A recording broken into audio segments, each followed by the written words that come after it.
Continuando a leitura do Sri Chaitanya Charitamrita, Madhya Lila, capítulo 8, a partir do verso 206, o título do capítulo é Conversas entre Sri Chaitanya Mahaprabhu e Ramananda Roy.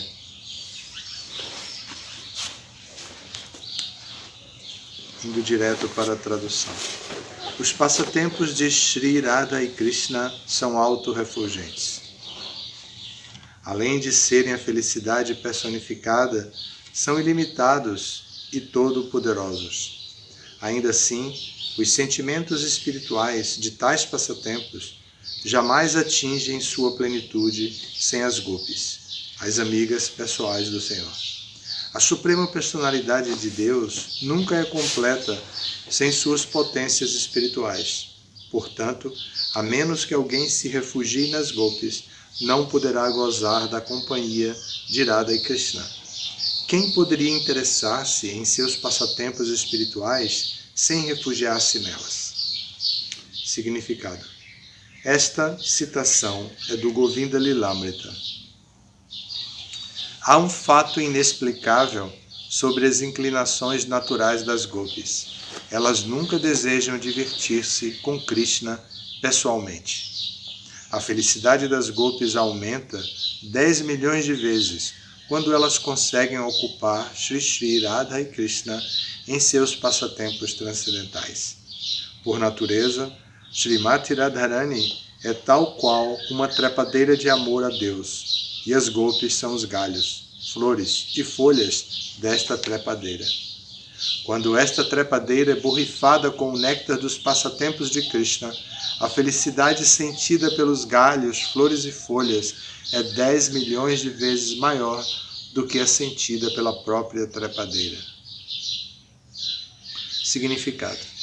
Em seu Amrita Pravaha Bhashya, Srila Bhaktivinoda Thakur afirma: Srimati Radharani é a trepadeira do amor a Deus, e as gopis são exatamente como galhos, flores e folhas.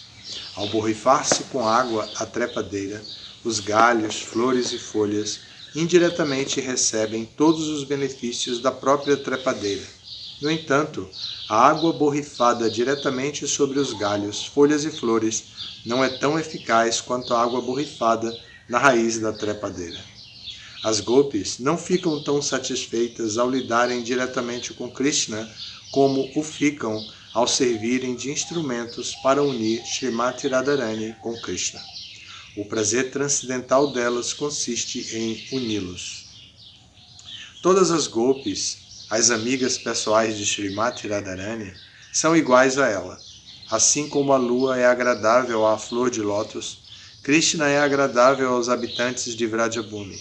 Sua potência de dar prazer é conhecida como Hladini, da qual Srimati Radharani é o princípio ativo. Compara-se a uma trepadeira com tenras flores e folhas. Quando o néctar dos passatempos de Krishna é borrifado sobre Srimati Radharani, todas as amigas dela, as gopis, imediatamente apreciam o prazer 100 vezes mais do que se este néctar fosse borrifado sobre elas.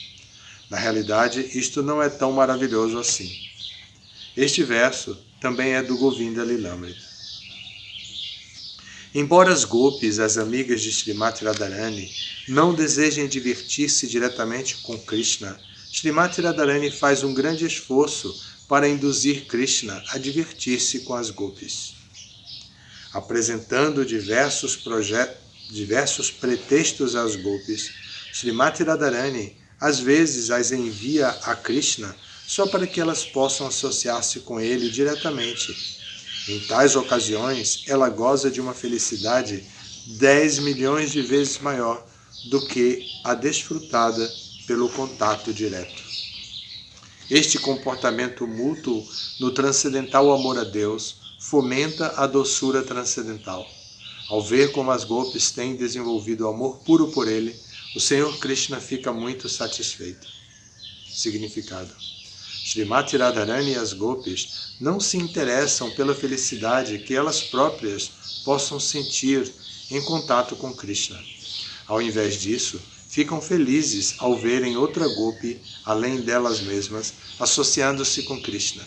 Dessa maneira, o amor a Deus fomenta mais seus relacionamentos. E ao ver isto, Krishna fica muito satisfeito. Note-se que a característica natural das gopis é amar o Senhor Supremo. O desejo luxurioso delas não deve ser comparado à luxúria material. Não obstante, como às vezes esse desejo parece semelhante à luxúria material, é comum descrever-se o amor transcendental delas por Krishna como luxúria. Significado: Bhaktisiddhanta Sarasvati Thakura diz que não se deve jamais atribuir luxúria material a Krishna, que é pleno de conhecimento transcendental. Não se pode utilizar a luxúria material a serviço do Senhor, pois ela só é utilizável para materialistas e não para Krishna. Somente prema, ou amor a Deus, é utilizável para a satisfação de Krishna. Prema é serviço pleno prestado ao Senhor. Os romances luxuriosos das gopis realmente constituem o mais elevado amor a Deus, pois as gopis nunca agem em troca de sua satisfação pessoal. Elas ficam satisfeitas se podem ocupar outras gopis no serviço ao Senhor. As gopis sentem mais prazer transcendental ou indiretamente ao indiretamente ocuparem outras gopis a serviço de Krishna do que ao dedicarem-se elas mesmas a seu serviço. Esta é a diferença entre a luxúria material e o amor a Deus. A luxúria refere-se ao mundo material e o amor a Deus refere-se apenas a Krishna. Apesar de às vezes serem considerados luxuriosos, os relacionamentos das gopis com Krishna estão na plataforma de amor puro por Deus.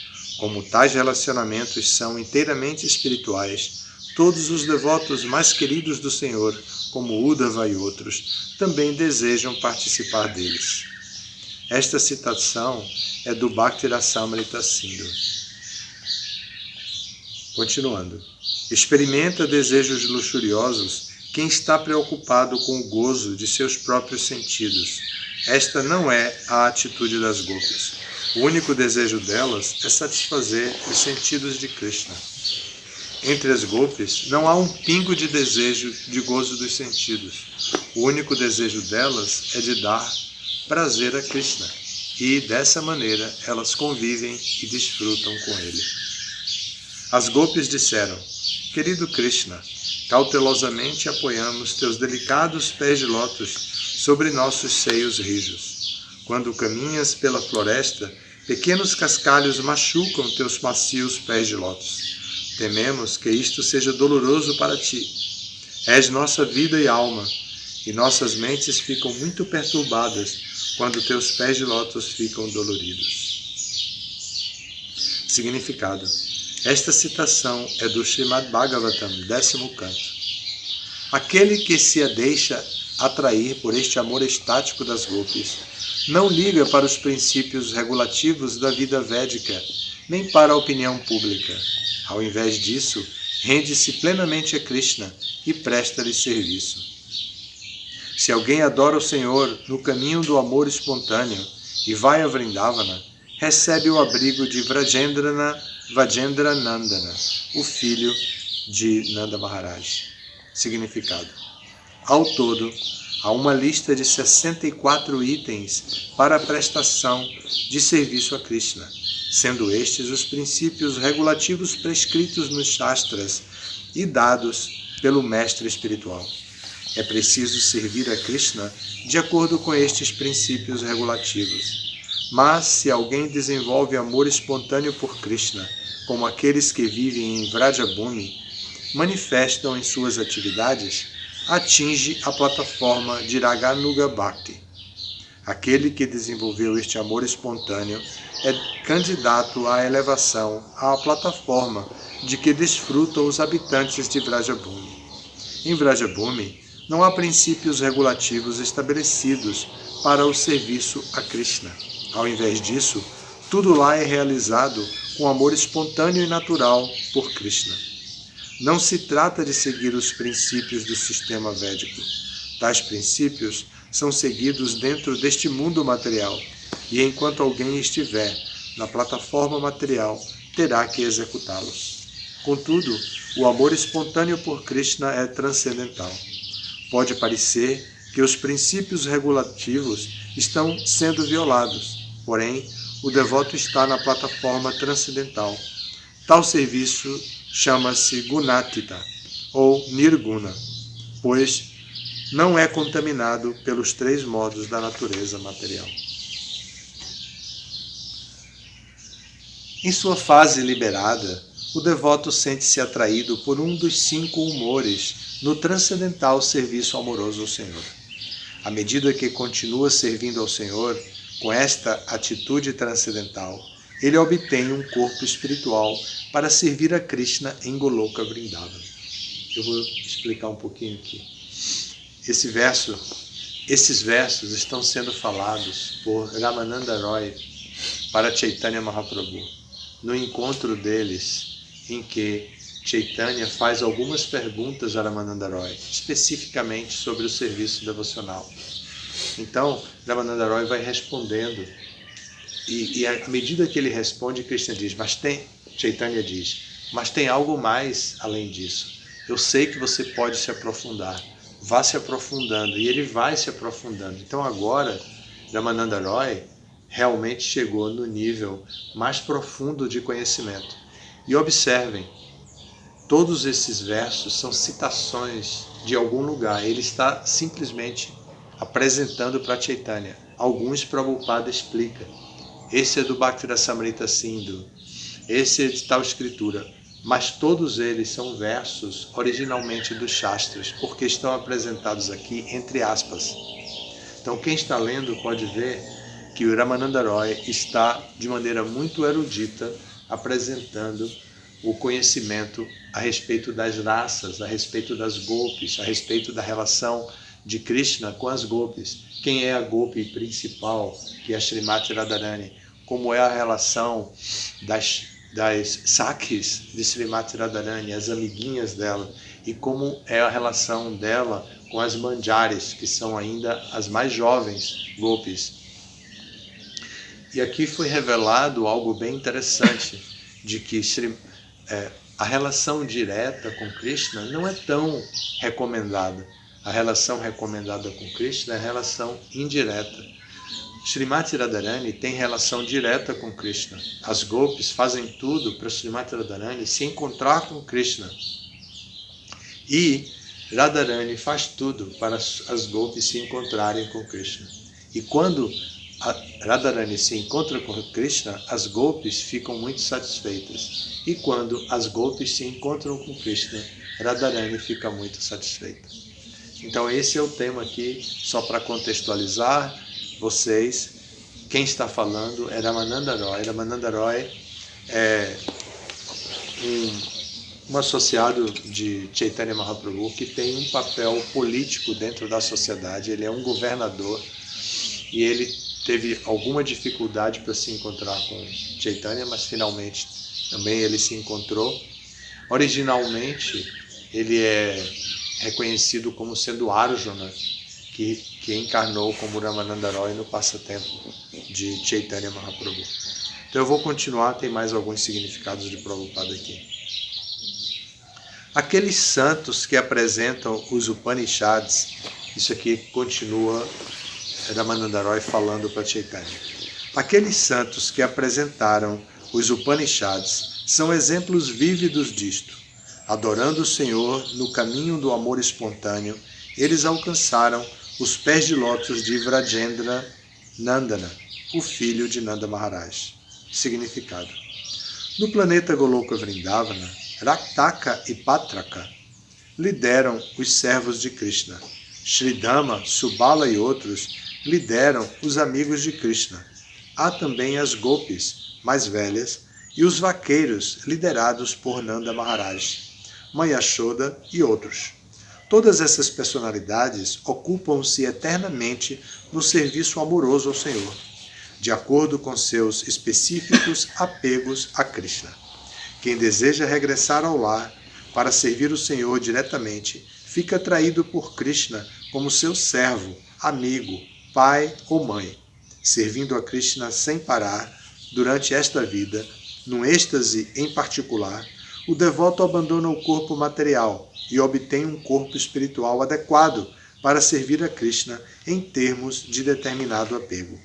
É possível servi-lo como servo, amigo, pai ou mãe. Da mesma maneira, caso alguém deseje servir a Krishna com amor conjugal, também pode, sob a orientação das gopis, obter um corpo apropriado para isto.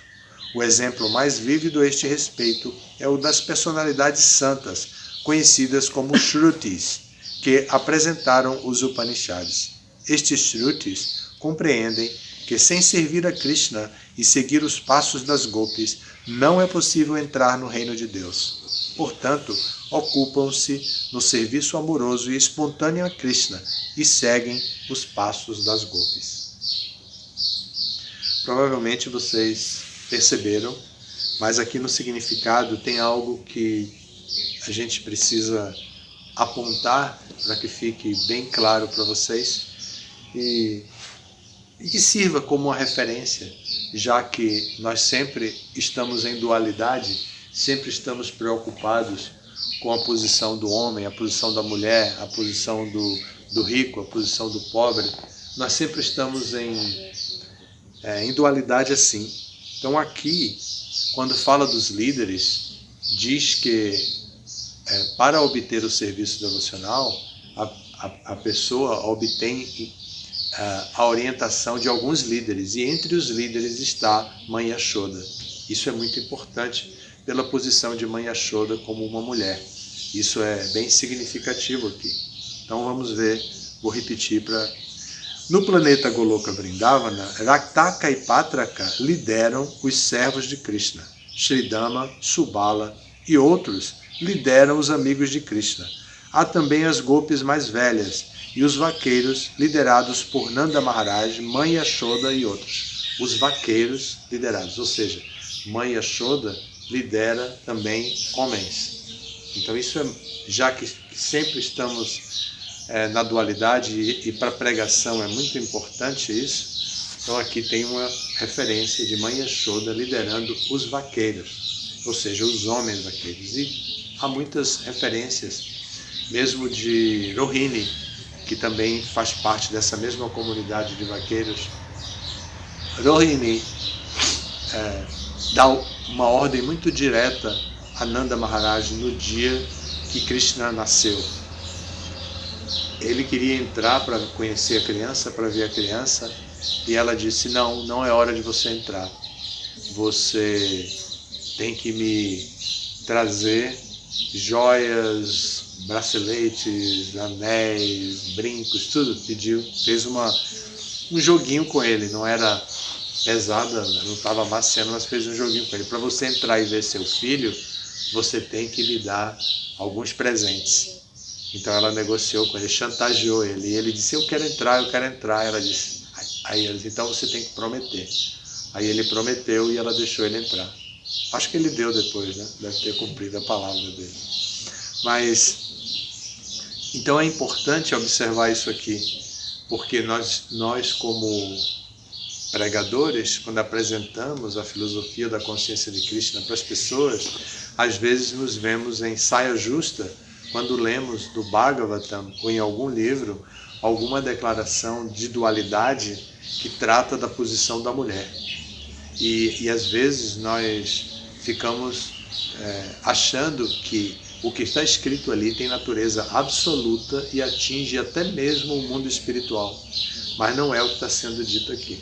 Aqui está sendo dito que no planeta Goloka Vrindavana, tais pessoas trabalham atuam de acordo com suas posições e que Mãe Yashoda, como mulher, lidera os vaqueiros. Isso é muito importante. Continuando, né? Verso 224. Praticando o sistema de yoga mística e controlando a respiração, os grandes sábios conquistaram a mente e os sentidos.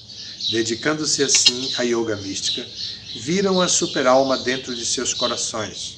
e, por fim, imergiram no Brahman impessoal.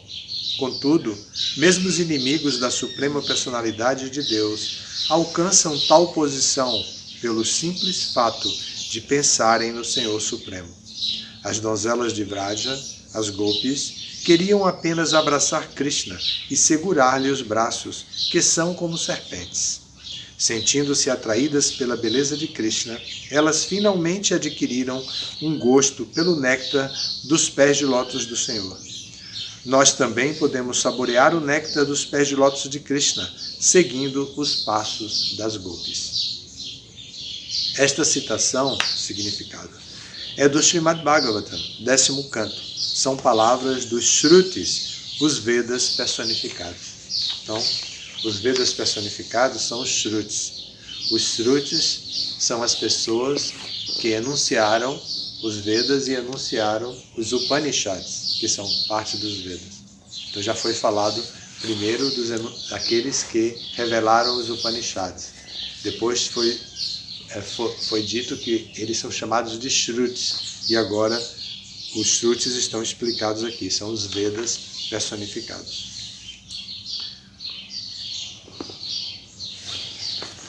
A palavra samadrisha, mencionada na quarta linha do verso anterior, quer dizer ter a mesma atitude que as Gopis. A palavra sama quer dizer obter um corpo semelhante àqueles das Gopis. Agora, Ramananda Roy está explicando, entrando nos detalhes do sânscrito, né? A palavra Angri Padma Sudha significa associar-se intimamente com Krishna. Só pode alcançar tal perfeição quem tem amor espontâneo por Deus. Não é possível obter Krishna em Goloka Vrindavana pelo simples fato de servi-lo de acordo com os princípios regulativos. A Suprema Personalidade de Deus, Krishna, filho de Mãe Yashoda, é acessível àqueles devotos ocupados em serviço amoroso e espontâneo, mas não é tão facilmente acessível aos especuladores mentais, àqueles que se esforçam por alcançar a autorrealização mediante rigorosas austeridades e penitências, ou àqueles que consideram o corpo e o eu como sendo a mesma coisa. Significado. Este verso do Srimad Bhagavatam, 10º canto, foi proferido por Srila Shukadeva Goswami, referindo-se à afirmação de que Krishna é subjugado pelas Gopis e, desse modo, glorifica-as.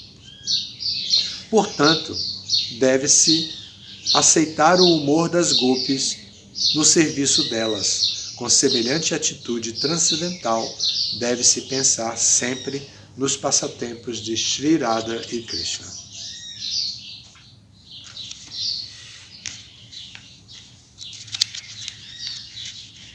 Ok. Vamos parar por aqui. Vocês têm alguma pergunta? Algum comentário? Só uma pergunta.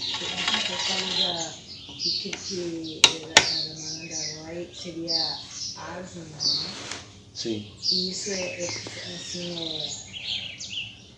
foi falado por quem? Porque é só uma exposição? Como é que... No próprio Chaitanya Charitamrita, ele é revelado como sendo Arjuna, encarnação de Arjuna, aqui no próprio Chaitanya Charitamrita. Talvez aqui mesmo no fim desse capítulo isso seja falado. Vamos ver, eu não sei a localização exata, mas é do Chaitanya Charitamrita. Sim. O senhor falou aí que para desfrutar desses passatempos amorosos com Krishna tem que ser uma Gopi. É por isso que o Senhor Shiva toma forma de, acho que é de Vishvara, para poder participar da dança da raça. A dança da raça é algo muito especial, não é o simples serviço devocional, é o ponto mais elevado de intimidade com Krishna. E todos os associados de Krishna estão indiretamente servindo as Gopis. Eles todos, aqueles que são como esses que foram falados. Fala de Raktaka e Patraka como servos. Fala de Subala e Sudama como amigos. Todos eles fazem tudo para favorecer o contato de Radha e Krishna. O contato de Krishna com as gopis. Sempre eles estão favorecendo o contato de Krishna com as gopis. Então o padrão de um devoto é sempre entender, se ver como aquele que facilita o encontro de Radha e Krishna, que é a posição das gopis, o encontro das gopis com Krishna. Então os devotos aspiram o serviço devocional puro, espontâneo. E o Senhor Shiva é um devoto, então ele também aspira. E para entrar na dança da raça, ele não poderia entrar com a sua aparência externa, que não combinava com o passatempo. Então ele teve que se travestir, né? Ele teve que mudar a sua forma externa para poder atingir a intimidade necessária para entrar naqueles passatempos. Pode repetir quem são os Shrutis? Não entendi. Quem são? Os Shrutis. Os Shrutis. Os Shrutis são as pessoas que revelam os Upanishads. Eles são chamados de Shrutis porque Shruti significa escritura sagrada. E Shrutis significam aqueles, é um pouco diferente a palavra, porque uma é mais curta e a outra é mais longa. Então Shruti significa aquele que revela os Shrutis, que revelam as escrituras, os Upanishads. E eles são também os Vedas personificados. O próprio conhecimento transcendental assume uma forma aparentemente humana para revelar o seu conhecimento. Isso no decorrer das eras, a era Satya Yuga, depois Treta Yuga, depois Dwapara Yuga, depois Kali Yuga. No decorrer das eras, as qualidades humanas são diminuídas gradualmente até a era de Kali, que é a era que estamos hoje, onde as qualidades humanas são muito pouco proeminentes. Então, o conhecimento é revelado de diversas maneiras. Quando Krishna aparece nesse mundo, os Vedas personificados aparecem numa forma para glorificar Krishna. E eles são chamados de Shrutis. Então, os Shrutis são os Vedas personificados. Ok? Obrigado a todas as glórias a Srila Prabhupada.